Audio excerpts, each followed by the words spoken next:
jenazah para syuhada, para sahabat Rasulullah. Di antaranya adalah paman keluarga Nabi, namanya siapa? Hamzah bin Abdul Muttalib. Depan aja. Jadi di dalam itu juga ada Mus'ab ibnu Umair, Abdullah ibnu Jahsy, dan 70 sahabat semuanya totalnya yang gugur dalam perang Uhud. Kita mengunjungi ini Bapak Ibu bukan berarti kita meminta kepada orang-orang yang sudah ada dalam kuburan, sesoleh apapun, sebaik apapun amal seseorang, kalau sudah meninggal sudah terputus, tidak bisa memberikan manfaat dan mudarat bagi kita. Kita mengunjungi Bapak Ibu karena memang ada perintah baginda Nabi. Kata Rasulullah, naha Rasulullah an ziyaratil kubur.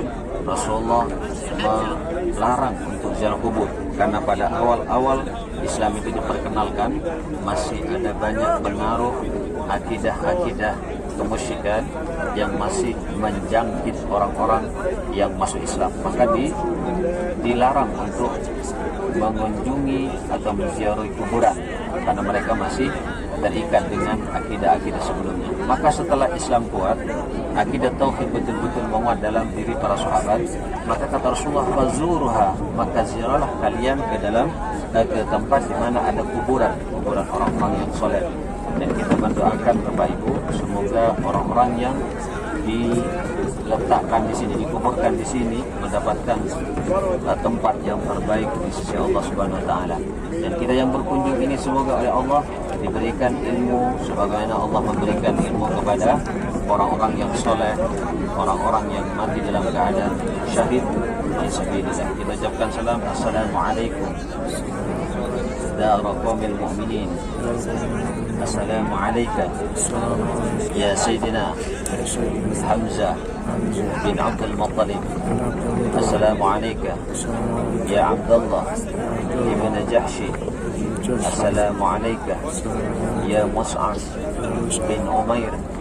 Assalamualaikum ya syuhada'a Uhud. Antum mustaqdimun wa nahnu al-mustakhirun. Ghafarallahu al-mustaqdimina wal-mustakhirin wa nas'alullah lana wa lakum al-afiyah wa yahsyuruna Allah al-jannata birahmatihi ya arhamar rahimin. Amin ya rabbal alamin. Bapak Ibu,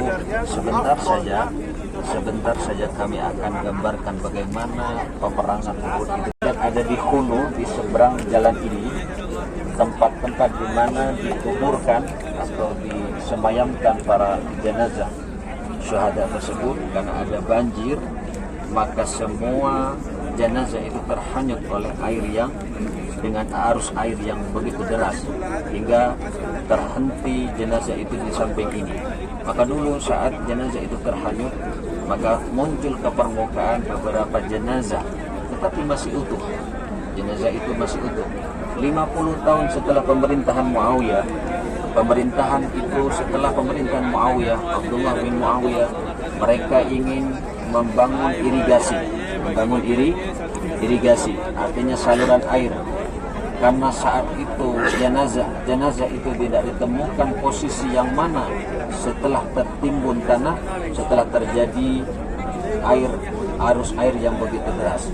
Maka digalilah sesuai dengan apa yang direncanakan. Tiba-tiba ada satu kampak, ada satu cangkun atau alat penggali tanah itu yang mengenai tumit salah satu jenazah yang ada di depan kita ini. Setelah diambil dan dilihat, tumit itu masih terluka dan kemudian mencucurkan darah segar. 50 tahun setelah pemerintahan Muawiyah, kira-kira dari usia syahidnya para syuhada itu kira-kira lebih daripada 60 tahun, bahkan hampir 70 tahun. Tapi saat ada jenazah yang terkena cangkul itu, dilihat goresan dalam luka tersebut masih mencucurkan darah yang segar. Artinya jenazah itu masih seperti baru, utuh. Dilihatlah Bapak Ibu sekujur tubuhnya setelah diidentifikasi, maka itu ciri-cirinya persis seperti jasad atau jenazah daripada Hamzah yang gugur dalam peperangan.